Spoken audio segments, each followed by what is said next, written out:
Donald Trump's own wife once warned a mother to keep her 14-year-old daughter away from Donald Trump and Jeffrey Epstein. That's what has now been revealed in the latest Epstein document release. As Pam Bandy, Donald Trump, and Todd Blanche scramble to block the full Epstein files from becoming public, files they are now openly defying a deadline to release, a deadline Trump himself signed into law. New reporting and fresh evidence continue to confirm what we already know about Trump's disturbing behavior around children.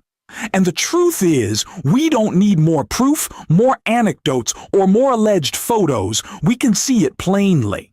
Even Trump's own wife acknowledged it. That's what we're going to break down.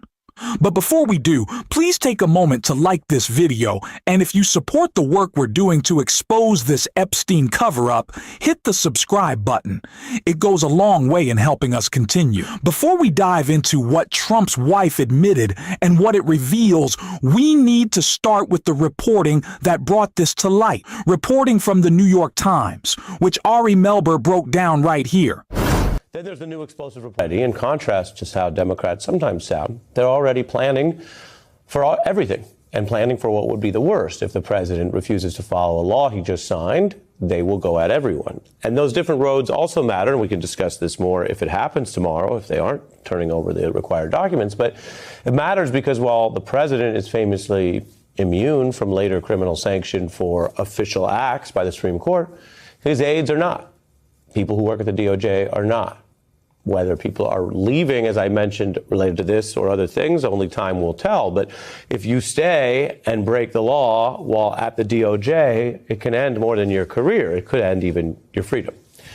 Then there's the new explosive report I mentioned from the Times, which probes Trump's relationship with Epstein, a, quote, best friend, and how they bonded over the pursuit of women.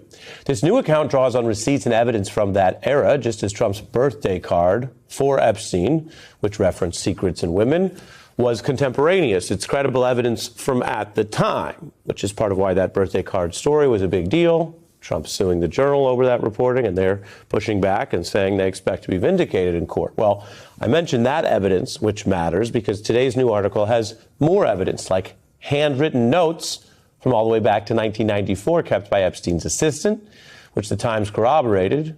The assistant noting at the time Trump was a regular presence in Epstein's life. Another employee noting the two talked at least 3 times a week in that period of their friendship of the mid and late 90s. That's a lot of contact. It adds to the questions about Trump's contradictions and secrecy about what he knew and when he knew it with all this information coming out.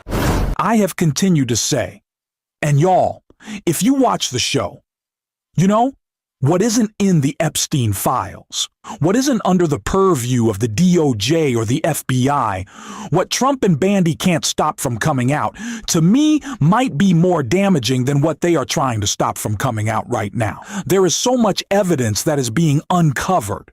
There are so many stories that haven't been told. And that is what we saw in this New York Times reporting. New evidence. More people feeling emboldened to speak out, to reveal stories of Trump and Epstein. And so that is why it makes sense with all this information coming out. Pam Bandy and Donald Trump are trying to block the floodgates of the actual Epstein files. But Robert Garcia and Jamie are responding to them breaking the law, trying to bypass this deadline. And it's important to understand before we get into what Trump's own wife had to say about him. The oversight Dems posted this joint statement from Robert Garcia and Jaime Raskin on Trump and his administration's decision to defy the Epstein Files Transparency Act. Donald Trump and the Department of Justice are now violating federal law as they continue covering up the facts and the evidence about Jeffrey Epstein's decades-old long billion-dollar international trafficking ring.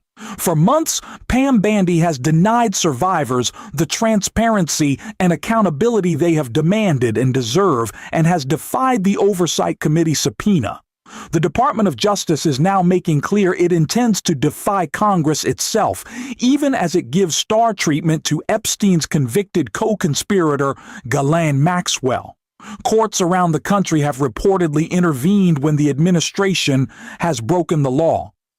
We are now examining all legal options in the face of this violation of federal law.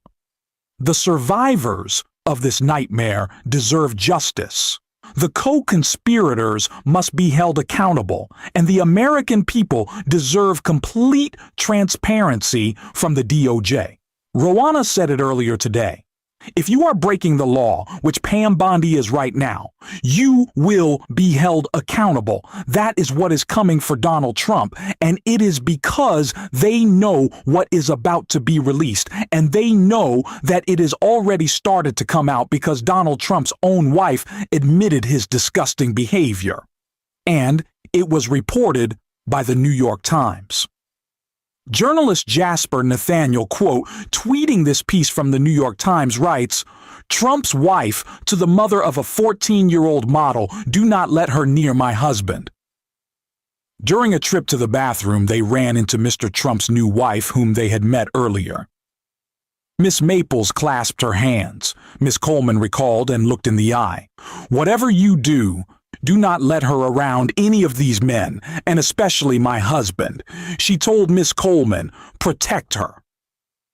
Donald Trump's second wife reportedly warned the mother of a 14-year-old beauty pageant contestant, "Do not let your daughter around any of these men, including my husband." The same circles Donald Trump moved in were the same circles Jeffrey Epstein operated in, including the very pageants Epstein helped finance as part of his grooming operation. That alone is staggering, and it remains wildly underreported. What's even more disturbing is how much evidence continues to surface linking Epstein's trafficking operation to these beauty pageants and to Trump himself. We know Epstein spent extensive time around Trump's businesses and offices, but how much time did they spend together at these pageants? Spaces that gave Epstein direct access to young girls. The fact that Trump's own wife knew enough to issue a warning makes this far more than rumor or coincidence. Which raises the obvious question, what did Melania Trump know? Why hasn't she been put on the record? She was married to Donald Trump while he openly bragged about walking into dressing rooms, touching contestants, and abusing his power because he ran the pageant. Why has there been no effort to subpoena her testimony or demand answers? She has threatened lawsuits against journalists who probe her connections to Epstein, but silence isn't exoneration. It's implication. This wasn't the work of one man. Despite claims from figures like Kash Patel that Epstein acted alone, that narrative collapses immediately when you remember that Ghislaine Maxwell is in prison. If Epstein acted alone, why is she incarcerated? Why was she moved to a lower security, more comfortable facility? You don't upgrade someone's prison conditions unless you're acknowledging their cooperation or trying to keep them quiet. And that's the point. This was an operation, a network, a cabal.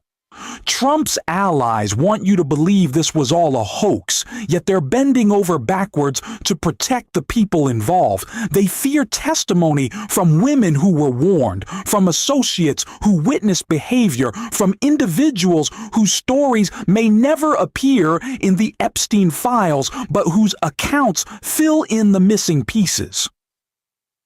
That's what Donald Trump is truly afraid of. Not just documents, but people, subpoenas, emails, photos, videos, associates who haven't spoken yet. Because if it were just a small scandal, there wouldn't have been this massive, coordinated cover-up. The harder they work to suppress it, the clearer it becomes that there's more still hidden. We already know enough to disqualify Donald Trump from public office. His relationship with Epstein alone should have done that. But the continued panic suggests something even worse, possibly tied to Epstein's death, missing surveillance footage, and unexplained decisions made during Trump's first term. At the core of it all is this fact. Donald Trump's own wife viewed him as a danger to children. That is where this story ultimately leads, and that's why they are still fighting so hard to bury it. We're going to keep calling this out on the show. If you want to support that work, hit subscribe, leave a like, and if you made it to the end, drop a blue heart in the comments. And until next time, I will see you soon.